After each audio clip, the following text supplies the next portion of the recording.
Daddy, can I talk to you?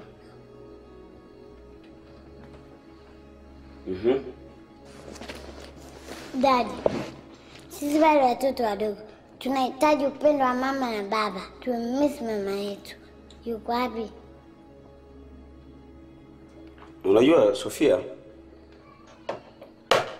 mimi nilijua kwa udogo ulionao basi utakuwa mtulivu.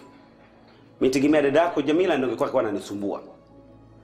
Lakini narudia tena kama kila wakati nakuwa nakwambia hivi, mama yenu aliondoka yeye mwenyewe.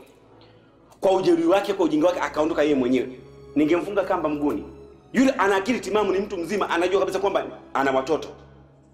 Ana mume, kaondoka mwenyewe. Anajua watoto wake wako boarding school, watakuja wakati wa likizo, watahitaji kumuona, watamisi. Kaondoka. Mimi ningemfanyaje? Nishakwambia hivi, I miss my mom. Mbona wewe dada yako, mbona Jamila sio mkorofi, yeye mbona aulizi? Yeye hayuko kwa mwili wangu wala moyo wangu. Hapa ndani wewe hauli wewe. Nakula. Hauvai. Navaa. Una shida hapa. Tena maskini ya Mungu, wewe mwili mdogo tena wewe ndio unaongoza kwa kubugia matongi, tena unabugia kweli kweli. Tena bugia kama andazi. Mimi nina mama, wewe mtoto wewe.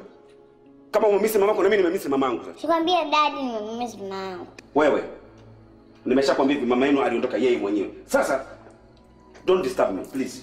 Don't. Nadhani umenielewa.